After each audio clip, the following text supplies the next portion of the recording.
All right, boys and girls, today we are going to finish up our dragon's eye. So this is what it looks like complete. It's not that hard to do. So you have your dragon's eye, and I got some paint on here somehow. And you're going to have a variety of paint to work with. Now the last one I did was green. This one has a yellow eye, and I was trying to figure out what color to do this one. I'm going to do it red. Please don't mix up all my colors either. I'm going to try to put paint out on the table and use it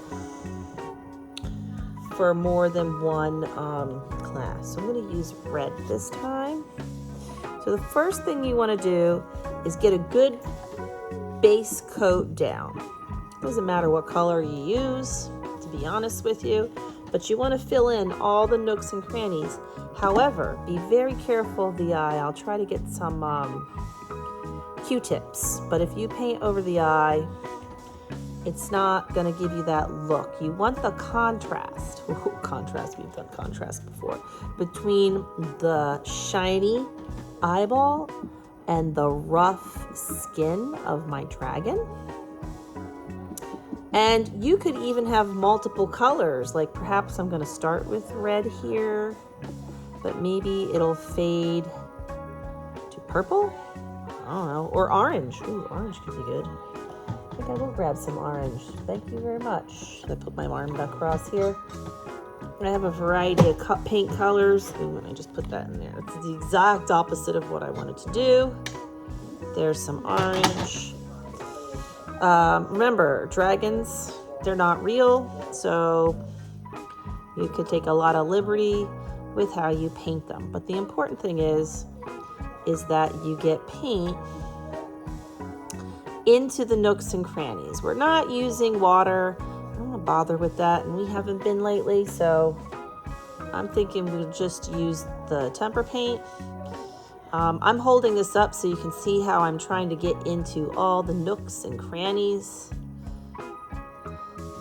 If you need to, I'll have smaller brushes. So think about it. Different brushes are used for different things. This one's got smaller and has a flat, like much smaller than this one. It's flat. This one is pointy. So depending on what you do, perhaps I want to get in here and do like right in here, that water line. If you want to change color, you wipe it on the messy mat. And think about, like, how am I going to change colors? Now, your dragon, once you get a base coat of color down, so I got mostly red and some orange. Like I said, it doesn't have to all be the same color, by no means. You can now think about, well, what kind of colors would my dragon have on it?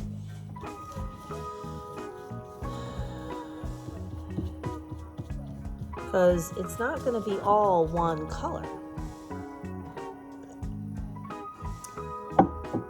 So you might come back. Okay, what's going to stand out against the red? Green, but I already did a green dragon. And I don't want to turn it to mud. But look, I have this really cool purple. So I'm going to do a technique called dry brushing. Dry brushing is where most of the paint is off of the brush. So you take the brush, you wipe off a lot of paint, and then you're going to come back.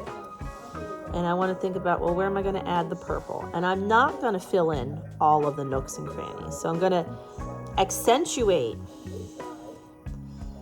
the roughness of the dragon's skin by doing a dry brush technique. I'm going to do the same thing on the other side. I'm going to give it now notice I go back and forth. I don't smash my brush. I'm going to get some yellow. Yeah, let's do yellow. Same technique. Wipe off some of the yellow. That was a bit much, but you know what? I'm going to do some dry brush yellow down here. I don't really mind that it mixes. If you want to go and add some little details, you can do that now. Be careful. I'll try to get some thinner brushes. Twirl the brush, try to get a point if you're going for a little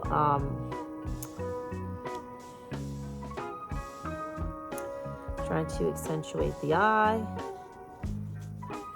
If you make a mistake, paint over it. That's kind of cool. I kind of like that. I like what's going on. You can also go back and take some red. Well, I'm going to take some red and just kind of work it in there. Do a little fade. There's a part, if you come across a little piece that isn't painted, you might want to paint that. All right, when you are happy with the way the colors are going, next we're going to pick, I have glitter. I have many colors of glitter, and I'll probably have little cups of glitter.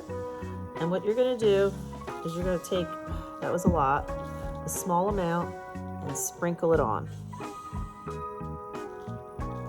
Just to give it that extra oomph and make it look magical. So there you go, your magical dragon eye. I cannot wait to see your work.